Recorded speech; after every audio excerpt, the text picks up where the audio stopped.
Hi, everyone. Thank you again for joining us for another WESC webinar. My name is Ali Ramsey. I am WESC Communications Coordinator, and I just want to give a big shout out to today's webinar sponsor, which is Peter Lucas Project Management. Thank you so much for joining us today. Our topic today is digital transformation, using technology to drive business efficiency, and is presented by Brandi Good of BLG Business Solutions. So thank you, Brandi, for being here. If you have any questions for Brandi as we go through the presentation, please feel free to put them in the Q&A box. And then we also have a regular chat box as well that we'll utilize. So go ahead, introduce yourself, tell us where you're from in there. And as always, this webinar will be recorded and available for on-demand viewing by the end of day tomorrow, so watch out for that. And with that, I am going to stop sharing my screen and pass it over to Brandi.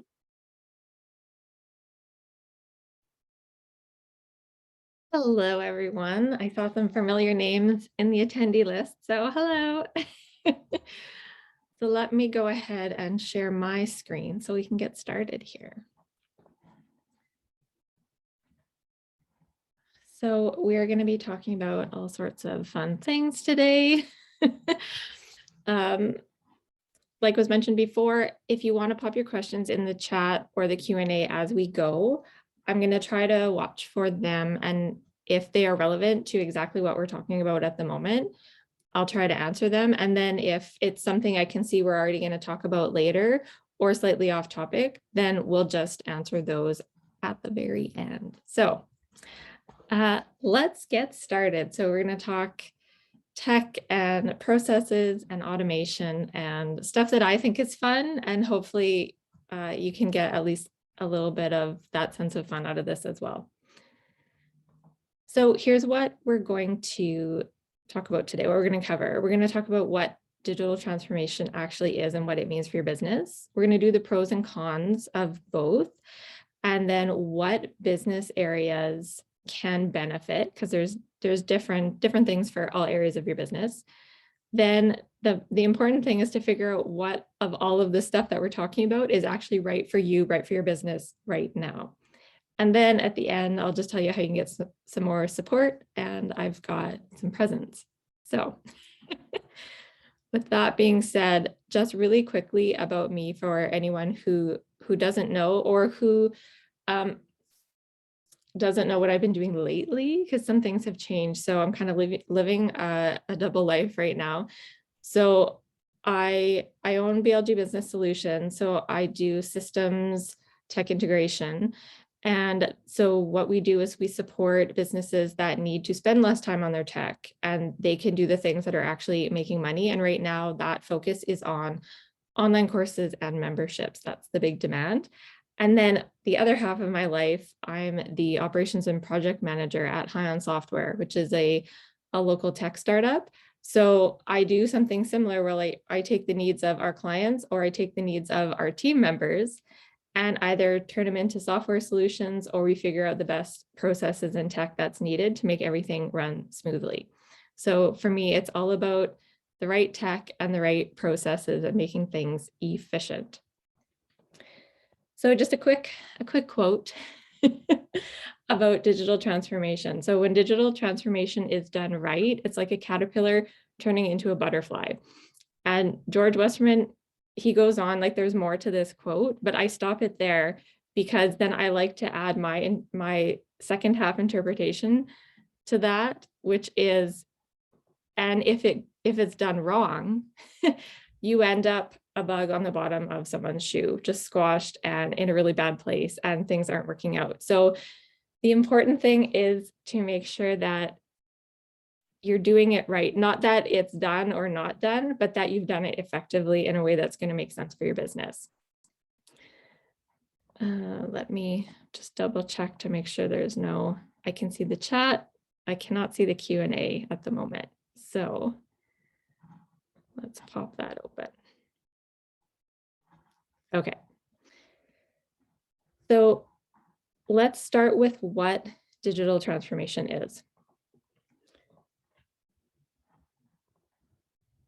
So it's a three-step. I consider it a three-step process. So the first one, of course, is to digitize your stuff, your files. So I want some of you guys to tell me what are the things that you've already done to digitize in your business. And so if someone wants to give some examples, I will also give some examples of things that you might have done. So the most obvious one, of course, is going paperless. You could be scanning photos and getting them digital, or turning like VHS tapes. If you've been doing training and facilitation for a long time, you might still have VHS tapes lying around that maybe you want to digitize. So Pam says online booking and charting files. Yeah, the charting files, getting them online is exactly digitization. The online booking actually will technically counts as digitalization. So you're already two for two. Parth, using web app for chat and meetings, telephone. Yeah, these are sort of more digitalization things. So I think some people struggle with digitization because it is just a fact of life these days. It's just how we operate. We don't often default to paper or analog means. I want to throw one more example of something that maybe people don't think of as digitizing, but your signature. So if every time you have to sign something, you have to print it out and sign it with a pen and then scan it and send it back to the person, you could just digitize your signature. And some software has that built in where you can create a digital signature. At minimum, you just take a photo of your signature and turn it into an image that you can slap on a document. So that's an easy one that I think a lot of people just don't think about. So definitely, if signing stuff is the bane of your existence, that's a quick digitization trick. So let's go to step 2, which is digitalization. So some of these would be the examples that we've already seen. So the online booking. So that would be an example of digitalizing that process. So digitalization is creating supporting processes using tech that makes your human work easier. And that could be human work on your end or human work on your client's end or your audience's end. So definitely online booking counts, web app for chat, 100%, and definitely, yeah, web app for meetings and telephone. So those are all perfect examples of digitalization. So we're using some tech to help us out.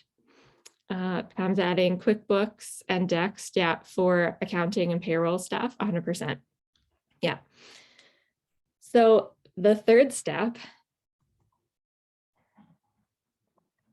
is automation. Now, to clarify, automation actually is a type of digitalization, but I like to break it out because it's like advanced digitalization. And depending on what your process is or what your business needs, you actually don't need to do all 3 steps. Like sometimes you get to the end of step 2 and that's all you need. But if you need more advanced things going on, then you want to automate. So the difference, the way I kind of draw a line between just regular digitalization and automation is automation is those processes are running autonomously, automatically without you. They're just going, you hit start and they just go. And so now instead of supporting your human work, they are eliminating the need for your human work. So some of the stuff you guys have listed already, there is definitely already elements of automation in some of that stuff. So like for online booking, probably when somebody books, they're getting some sort of confirmation email. Well, that's automation. It's not like they book and then you go, oh, okay. And then you have to sit down at your computer and like type your appointment is confirmed, see you then. That is probably automated. So that's this 3-step process. And I want to point out something because some people get to this point of just hearing what they have to do or what they need to do and get overwhelmed. So I want to emphasize this is a business transformation, but it's also a process or even a task transformation. So if you're thinking of having to make this transformation in your business, don't sit down and go, okay, I have to digitize everything, and then I have to digitalize everything, and then I have to automate everything. I want you to just pick one specific task that you need to accomplish and then go through these 3 steps. And like I said, you might get to step 2 and realize you don't need to automate, and so you're done. So do it at kind of the micro level like that, and then just keep repeating for every task that is kind of coming up, like what's the one that's causing you the most time or the most grief, then focus on that and then just repeat over and over. And eventually you'll get to a point where it's like, okay, now everything's automated, but it didn't seem like so much work because you did it like just a tiny piece at a time. So that's important to avoid overwhelm. Otherwise, we'll just never get started if we're overwhelmed right at the start. So let's jump into pros and cons. So the pros of digitization. These I think are fairly obvious, but just really quickly, obviously convenience is a big one. You can access your data from anywhere when it's digital. You can search it from anywhere.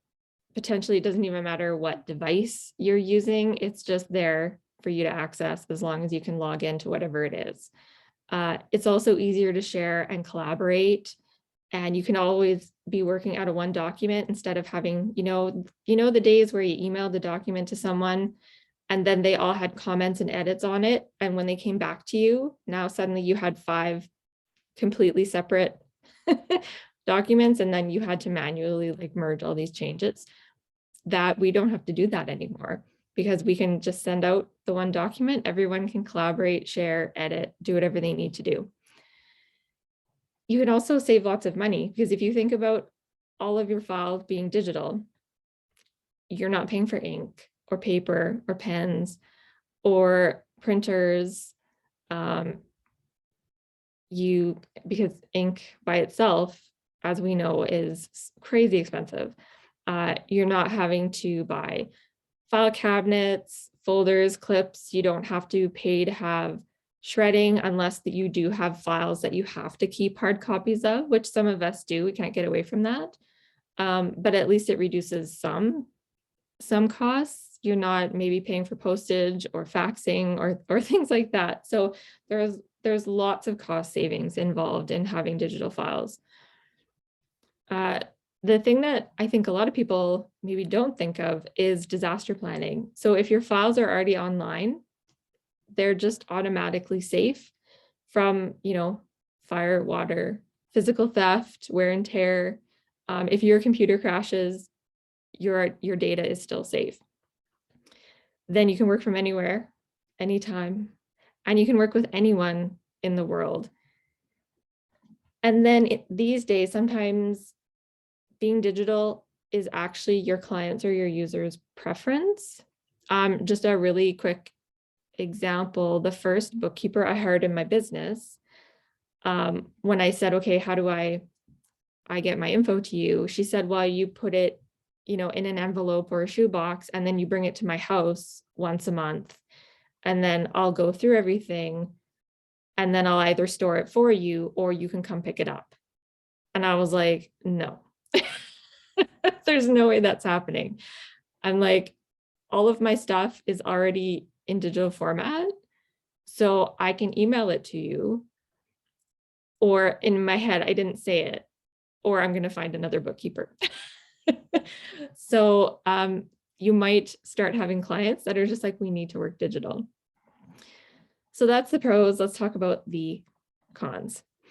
So the cons of having digital files.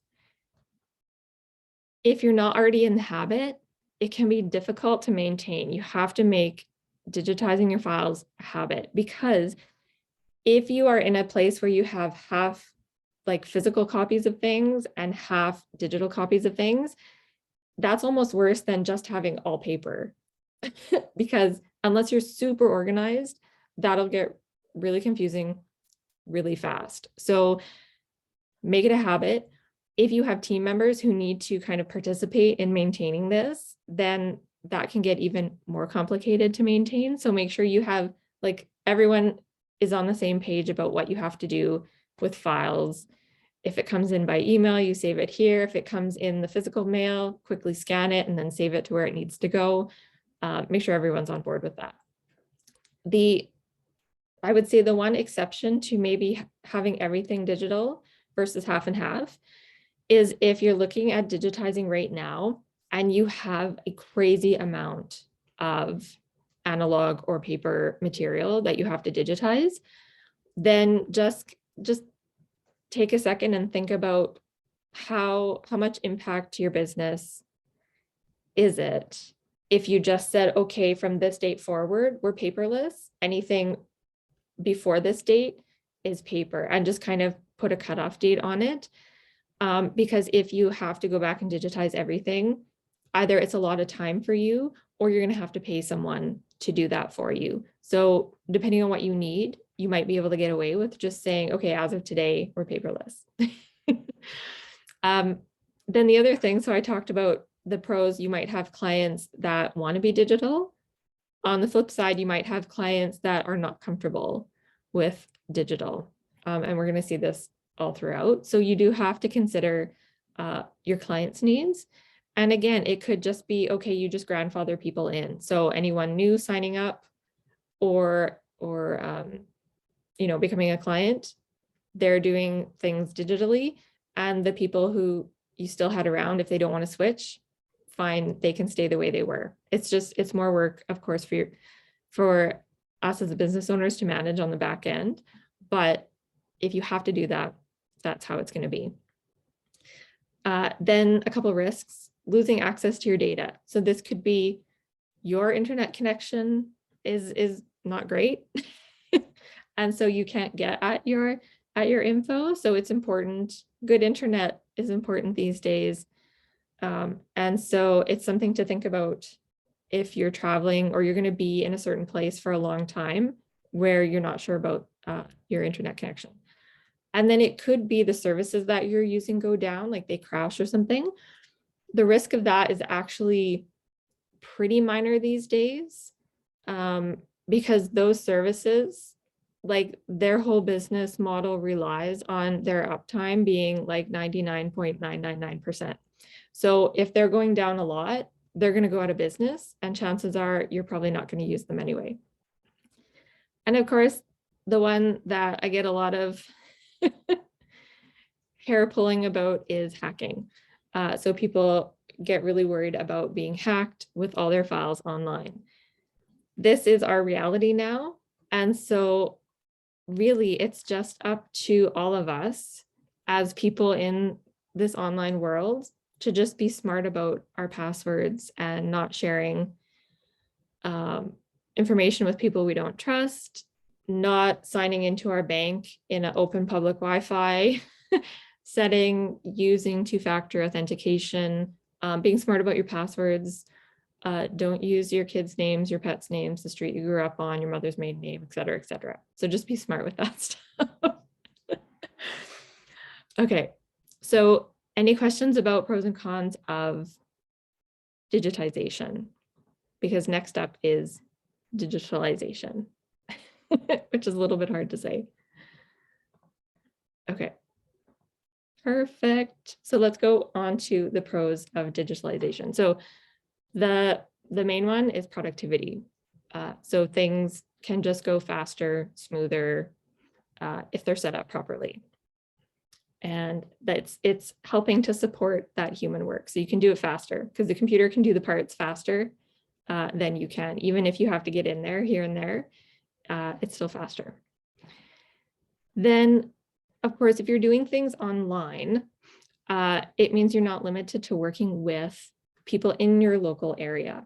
So now you essentially have a global reach, or of course, a reach into whatever parts of the world you speak the same languages of. You can also hire remote people. So now you have access to not only global audience, but global expertise. And then kind of in a similar vein of increased productivity, your customer service can get better because people can self-serve things, just like online booking, or they can start a chat with you. They can purchase things if they have a question about your business. Maybe you have like a knowledge base or a help area, they can go search themselves without having to phone you or send you an email or something like that. Then diversifying. So you can diversify your offers easier if they're all online. And so this is what I call pandemic proofing your business, because people who already had a lot of things online obviously experienced much less of an interruption to their business because they weren't 100% focused on in-person stuff. And of course, for some businesses, it's just not possible. Some stuff almost always has to be in person. So we just do the best we can. But if you diversify, even if you're an in-person business, there's probably things that you can offer to people that would be online. And so it's again, not having all your eggs in one basket. And then digitalization can save money because again, you don't need to rent space. You probably not needing to travel for conferences, for presentations, for meeting clients. You don't need that office space for people to come in and do stuff with you, or to have like a showroom or a store. So it can save a lot of money that way. But what are the cons? So the cons of having things online, the big one can be the cost and the time to either implement this stuff or to maintain it. And basically, this is just if you're, and we'll get into this a bit more later, but it's just, it can go bad if you've either not implemented things properly, or if you're trying to do it and it's not your forte, or if you've picked a bad service or an unreliable service and things like that. So this is one of the places where it can go wrong. It's not guaranteed, it's just a risk. Then of course, which we already mentioned before, you need a solid internet connection, because these are the things they're running online, but you still might have to be touching them somehow. So you still need access. And if your internet is unreliable, this is going to be very frustrating for you. Then of course, again, you might have clients that don't want to do stuff online. They don't want to use HelloSign to digitally sign a contract. They want to print it out and who knows, mail it to you. So again, you just have to understand what your clients want and then figure out what is going to work best for your business. If you're just going to say like, nope, this is how we're doing it now, or you can grandfather them in. Okay, Nicole, I will come back to that as soon as we're done the pros and cons section. Actually, yeah, okay. I'll come back to that one. So let's talk about the pros of automation. So now here, tasks are completing on demand. So while you sleep, while you're on vacation, you're out of office, you're on holidays, so things are happening and you can either relax or you can be focusing on more important things, which is generally going to be the revenue creating things in your business. So it's most important for you to be able to serve your clients, and that's where your time is best spent. And if that means that you have something set up over here that's just running automatically to help you serve your clients, that's the ideal state, right? And of course, because things are running on demand, they're faster. So you can serve your audience in the moment instead of them waiting for you to have to do something. Then admin gets a bit easier because you can automate all those repetitive, tedious tasks, those things that have a tendency to fall through the cracks. I'm losing my voice. And then of course, for automation, because this stuff is running on demand, actually, if your internet service is not so good, the automations won't be impacted because they're running on a server, they're in the cloud, they don't need you. So if your somewhere out of service, it doesn't matter at all. So this is ideal. If you can get as many things automated as possible, if you are consistently in a place where you have bad connectivity, this is what you want to aim for. And then the cons. So automation is great when it works. When it goes awry, it can be a disaster. And I know people will blame tech for this, but we have to remember we're the one that tells the tech what to do. So whose fault is it really? I mean, sometimes it might be the tech's fault if there's like a weird glitch, but most of the time it's just us not having done something properly at the start. So you just have to be careful about your automations if you're setting them up or whoever is setting them up for you. And the more complex they are, the more you have to review them. Because if you have a lot of complex automations, or if you have automations and integrations that affect each other, if you change one thing over here and forget, there's like a waterfall effect where it's going to affect all these things down here, but you forget about that, then suddenly you change this one thing and all your other stuff breaks. So the more automations you have set up, the more frequently you just kind of have to eyeball them to make sure everything is running okay. Don't just set it and forget it.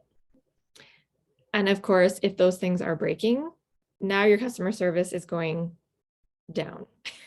So it's all about setting them up properly and keeping an eyeball on them.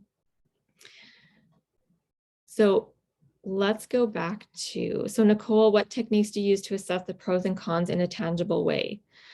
So Nicole, I just want to get some more info about, do you mean the pros and cons, like when you're looking at digitizing or automating like a specific task, or are you just talking in general? So if you could give me some more info about that, that would be awesome. And I will go back to Marianne had a comment. Having good, reliable freelancers or service providers to help you get things set up is super important.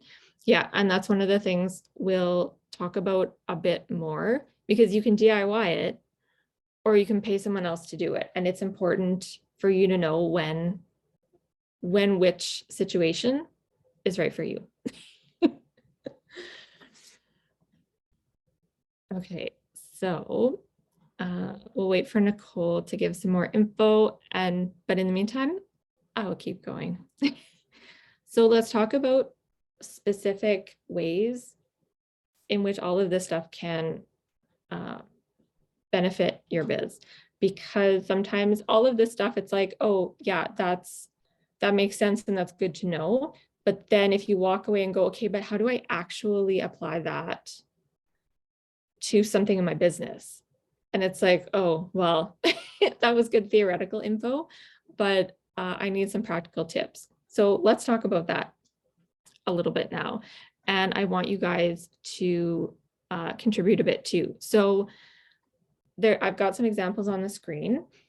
But if anyone has a specific thing in their business, say for marketing, because that's the screen we're on, what's a marketing process that you would like to digitalize or to automate? So what's something that you're kind of thinking of right now or struggling with, or maybe have tried and it didn't work out? And go ahead and put that in the chat. And then we can see if we can help you out a bit.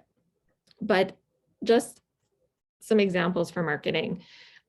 So of course, you might have a physical mailing list, and you can turn that into an email list. Maybe you're sending out paper flyers. And so now you can take that copy and those images, and instead of having flyers, now you're putting them up as an advertisement on your website or on social media, or it's a social media post or something like that. So if those physical things either aren't working for you, aren't working for your clients or your audience, think of ways that you can ship those online. Then digitalization, some common examples. So having an online form for your email list. So I know probably a lot of us haven't gone to a ton of trade shows recently, but we are still living in a time where people at trade shows will have a clipboard with a piece of paper and a pen, and they want you to write down your email to sign up for their mailing list. And I always scratch my head because I'm like, well, if you just had some sort of device, even a laptop, a tablet, whatever, sitting there with the form that says subscribe to our mailing list. I mean, not that anyone wants to be added to marketing lists. So, but if I did, I'm far more likely to do it if I could just like type in my email address and hit send. Yeah, and it's just easier. It's easier all around. Also, turn your promotion into a social media post, which I already touched on in digitization. Or you want to automate things. So say you're sending a freebie, and then once, so they've signed up for your list, you've automatically sent them the freebie, and then that automatically adds them into a sales funnel after they've signed up. And so that whole funnel process, you haven't had to touch at all. It's just set up and they're getting information that's useful to them, hopefully, because they signed up for that specific thing they were interested in. Or so social media, we can automate. Just so I would consider, if you're putting a social media post somewhere and then scheduling it for a certain time, so that's digitalization. I wouldn't consider that automation, because you have to put that in and schedule it every time you want to do that. But a way to automate your social media, if you use tools that allow you to reshare information on a set schedule, if you have a lot of evergreen content, so you put it in once and then you say, like, here's 50 posts every Monday morning, share one of these at 8 a.m. and then it just runs. So that would be a way to automate your social media. So that's kind of marketing related things. So Vicky says an intake form for new clients while waiting in the office with authorization to add to the mailing list. Yeah, exactly. So if you had that on a tablet, that they could fill it out right there. And then of course, as part of the form, the opt-in form, there's a little checkbox that says, yeah, I want to be added to your mailing list. They hit send or submit. And now that part's all done.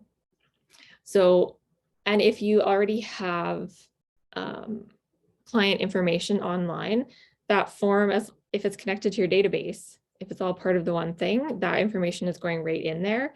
And so you've totally automated it. If it's just a form that submits to somewhere and then you have to add it to your database, it's digitized. You still have to go and then put it in, but in a perfect world, whatever CRM or database you're using has some sort of form functionality that you can just, instead of giving it to people on a piece of paper, you can give it to them in a form. And if you're even able to send that form to them before they come in, which I started to see in the last 2 years, people would say, here's the intake form and send a link to it. And then it's all done before you even get to the office, if that is possible. Okay. Before I go on to the next one, I'm going to go back to Nicole about pros and cons. Okay, so in terms of an organization making a decision, they will need. Okay, Nicole, I've got a whole section on that. So when we get to that, just let me know if you need more information, but I should answer your question when we get to that section. So let's go to sales. So who has sales processes that they want to digitalize or automate? So quick examples. Do you still accept checks or credit card numbers over the phone? Maybe you should think about accepting PayPal or e-transfers, or send people a link to submit their credit card into a form. It's far more secure. I know, but again, you have to think about your audience. Some people, they don't want to put their credit card online because they're worried about it getting stolen. Whereas to me in my head, that's far more secure than just giving my phone number to a person over the phone. So know your audience, right? And create a digital version of your signature. So we already talked about that before. Digitalization. So for selling, you could be using e-commerce tools. So have an online store, either in conjunction with or instead of a physical store, if that's what's going to work better for you. And then people can have a real, like a traditional online checkout experience, which if anyone wants to talk about checkout experience and consumer behavior, come talk to me after, because wow, it's crazy. And then, so using e-signature services for contract signing. So if someone needs to sign a contract, they don't have to print, sign, scan. Like, let's just eliminate that entire process right now. And then you want to automate. So again, you could send receipts automatically when someone pays. And so that's the kind of the customer part. And then the part that can be automated for you is that then those transactions go right into your bookkeeping or your accounting software. If they all work together, that's the ideal. Or if someone has signed that contract, then once it's signed, they automatically get, like, say it's a new coaching or consulting client. So they sign it. And then once that's submitted, they automatically get not only a receipt or whatever they need, but they get welcome info about how to work with you. They get a link to book their first appointment, et cetera, et cetera. So that is all automated. So it happens totally without you. Okay, no sales. Nobody has any sales struggle they need right now. Let's hop over to customer service.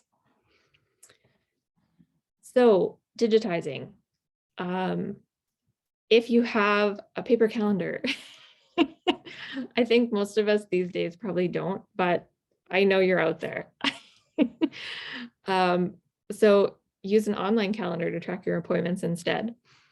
Or even just something, if people have questions for you, and if they're repeated questions, so instead of answering them every time, put them on your website, make a help section, make an FAQ section, anything like that. That information is up there. So at least some people might still ask, but the people whose first instinct is to go look for the information first before coming to you, then they're going to find that and they're going to know, and you wouldn't, that time is freed up for you to be doing other things. Then digitalization. So keeping in the calendar example, so now you have an online calendar so you can track your appointments. Well, now you can let people see that calendar so they can request meeting times. So that's how you can digitalize that. Or going back to the FAQ example, maybe instead of browsing that page, you actually have a help page or an FAQ functionality that's searchable. So people can just quickly look for whatever they want. So that's even more helpful for them. It lets them get stuff faster. And to automate those things, so now instead of just saying, here's my online calendar, take a look and tell me what time works for you. Well, they can just book directly. Your calendar is just out there in the wild and they can book with you. So the time is set on your calendar, it blocks you off.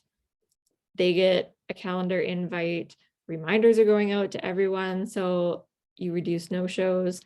And again, totally hands off. And to make your FAQs even more useful, and so Parth already talked about this with using a web app for chat. So maybe people are looking at your website, they can't find what they need, but there's a chat bot. And the chat bot, if it's digital, then they're chatting and it's coming to you and you're talking to them one-on-one. If it's automated, you might have a chat bot that can send people links to answers to the questions if you have that set up when they ask. So if they're saying, like, what is the price on this? And the chat bot sees the word price and goes, oh, they want to know what the price is. And it sends them to your pricing page. So that's just a quick example of freeing up customer service. The last section is operations. So before I go over to operations, I just want to make sure there's no more questions about sales customer service. Anyone have anything they're struggling with in those realms that they're like, how can I do this?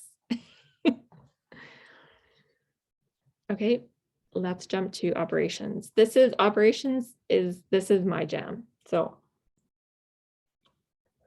the actual process of digitizing and digitalizing all of these areas technically falls under operations, but these are your specific kind of behind the scenes, how your business is running. So how can you make your business run better for you?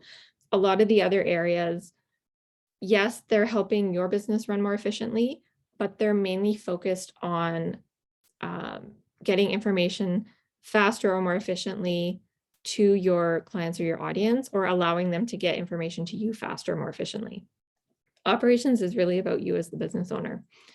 So get rid of that notebook. I must say this to somebody at least once a week and they roll their eyes on me. Get rid of your notebook and have an online task manager. So whatever software, if it's on your phone, if it's on your web or on your computer, digitize your to-dos. And then also you can send digital invoices to your clients. So I think most of us who are using any sort of payment services software, that is probably built into it. So we don't need to worry about it. But if this isn't something that's happening, then definitely look into it. So digitalizing, now you're using project management software or even task management software, depending on what functionality you need to manage all your tasks, your workload, your team's workload. And you kind of always know what's going on at any given day or time. If you lose your notebook or if you left it at home and you're out running around and now you don't know what your schedule is, this will prevent that from happening, right?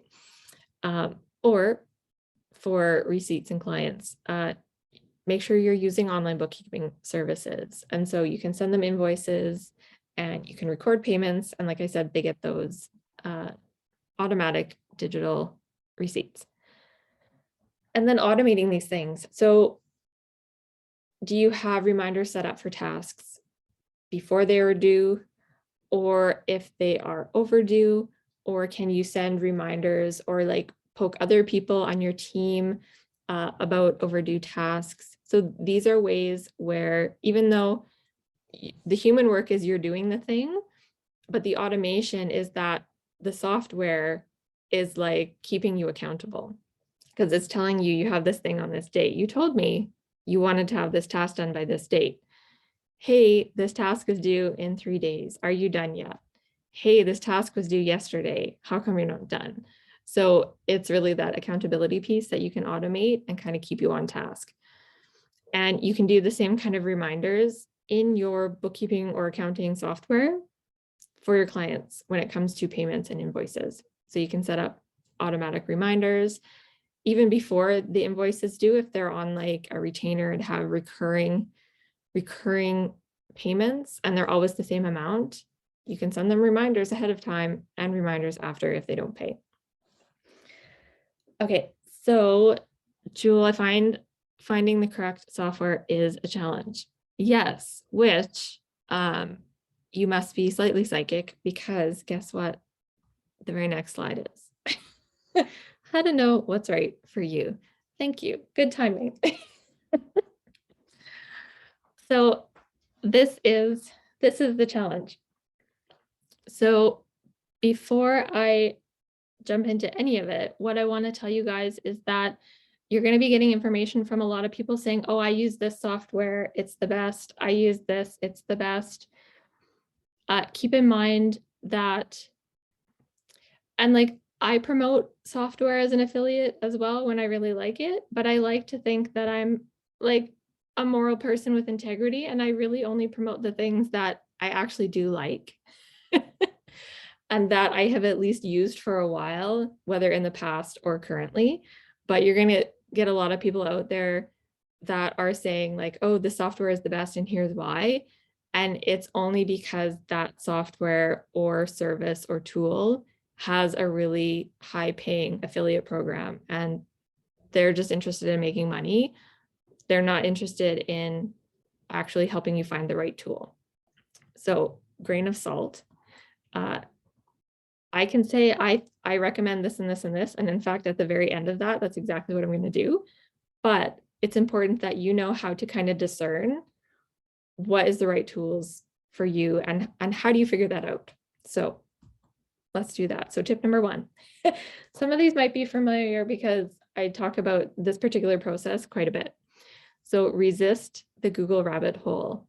So tip number 1 is when you're trying to figure out what software to use, don't turn to Google as your first step. Just don't do it. So symptoms include overwhelm, confusion, wasted time, and choosing the wrong tool, because Google is just serving you up whoever has the most hits or the best SEO, and maybe not exactly the right thing for you, because how is Google supposed to know that? This is what we as business owners have to figure out. So avoid Google off the start. There will be a point where you can Google, just not yet. So number 2 is you have to, oh, Barb, not turn to Google. Sorry, Barb. We'll get to Google eventually, just not right off the start. So number 2 is you have to understand what you're trying to accomplish. So what is your process that you need to do, or what is the end state of it? Because if you're not clear on what you need to accomplish and know the steps you need to get from point A to point B, how are you supposed to know what tool to use, or then to automate? How are you supposed to know how to tell the tool what to do? So this, I would say the caveat here is, if you are going to DIY, then it is your job to know A to Z. This is how this thing works. This is how I would do this thing if I was doing it like by hand, essentially. And so then, it's these 10 steps. So then once you get to the point where you're Googling, you're searching, you know what you're looking for. If you are not going to be DIYing this, or if like this is not your strength, or you just don't have the time to do that, then whoever you're hiring or your team member, then they're the ones that have to understand the A to Z.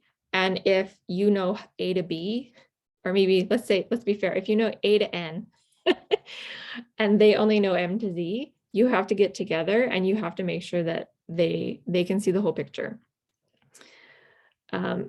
If you try to automate before doing this, your automations, they just won't work. Even if you digitalize, then you try to automate, it's not going to work because you didn't do the work up front to actually understand what you need to happen. So it's not that you need to understand what computers do, but you need to know what you want to happen. So number 3, now here, we touch on this a little bit. Be honest with yourself. The most common mistake here is hours wasted trying to DIY because you're trying to like shoestring it. If you spend 25 hours searching and trying out different tools and trying to make things work, where you could have hired someone and they could have done it in 3 hours, it's kind of a no-brainer. So again, it's our job you got to be honest with yourself. You have to treat your time like it's money, because it is. Because your time spent sitting looking at Google, that is revenue walking out the door. Tip number 4. So identify your non-negotiables. So that list of here's what I need to happen. Are there things in there that it's like, well, if this one thing didn't happen, I'd be okay with it. But like steps 1, 2, 5, 6, and 10 absolutely have to happen no matter what. Because guess what you've just done?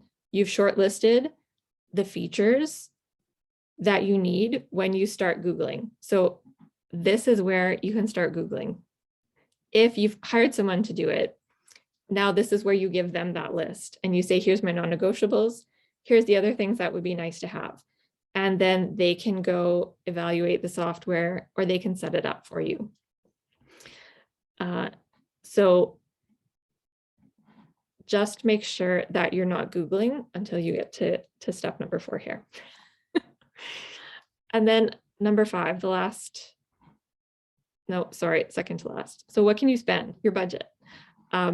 Keep in mind, free tools are great, but the fact that they're free 99% of the time implies that their functionality is really limited.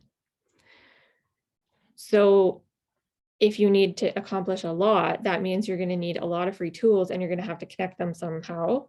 And so you're probably going to spend maybe a small amount of time setting up one thing here and one thing there. But as that grows and as you have to maintain all of those different connections and things, you're going to be spending more and more time maintaining and troubleshooting.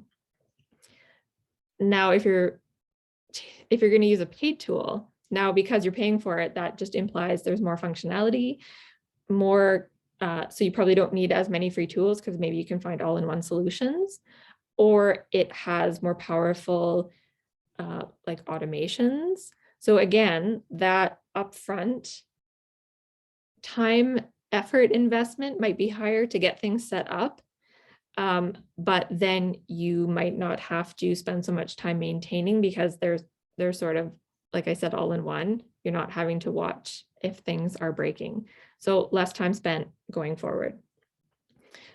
And remember, all of these costs, some of these things, it makes total sense to build into your prices. Some will just end up being business expenses. And you might need to hire a tech VA if this stuff is not, like, the hands-on parts of it is not your jam. And that is perfectly okay. So tip number 6, which is the last tip, how good is the support? And so when I talk about support, I mean support for either the tool or the service you're using, and or support for the person you've outsourced, if you've outsourced this. So are they, if it's a tool or a service, do they have good documentation? Do they have like support chat? Do they have phone lines? Do they have a help desk? No matter who it is, are they responsive to your requests for help? Because if you're investing in something and the support is garbage, it doesn't matter how great the tool is. It'll feel like a nightmare because every time there's some sort of issue, it's just the worst, right? So that the support, it's not like the number one thing, but it is important to consider. If all things are equal, and you're trying to choose between two things, go look at the support capabilities. All right, so we have 5 minutes to spare. That there's some information here where we can connect. I will post a link in the chat where you can sign up for my membership, and there's also free gifts in there for you to grab. I can't grab the link because it's being covered up by another window. Here we go. So I'm just going to put this in here. So this is the membership I have. And as part of the membership, I've got a big giant resource guide. Some of you might have even seen it already. And it's all about the tech that I like, that I find helpful. And it's all different price points. And it's for all different areas of your business. And it gets updated once a month. So that is available to you if you sign up for the membership as kind of like an extra bonus. So feel free to do that if you want. We have a Facebook community where me and also other people, other members can answer questions. Some of you guys are even already in there. Yes, thanks, Barb. The membership is free. The membership is free. The gift is free. The community is free. So come join us to talk about tech and systems and processes. So I want to make sure that I answered all the questions. So Nicole, let me know if you need more specific info. And let me know in the chat too, if you guys have any other questions or examples that you want about anything, like ask me anything tech or process or systems related, and I will do my best. Perfect. If anybody has any questions, feel free to throw them in the Q&A box or the chat box there, and Brandi will get to them. And if we don't have any questions, I know we were asking lots as we were going through the presentation. So thank you so much, Brandi, for your presentation. It was super informative. And I want to thank all of our participants as well. Thank you so much for joining us over your lunch hour. We really appreciate you. And just a reminder that this webinar, it will be available for on-demand viewing by the end of day tomorrow. And you'll also get an email from Zoom with a link to it. So keep an eye out for that. So thank you again, Brandi. And I just want to remind everyone as well that our next webinar is our virtual business growth luncheon, coming together when we're apart, and that's on April 27th. So if you haven't registered for that yet, please do so at wesc.ca/events. And thank you again. Have a great rest of your day, everyone. Bye, everyone.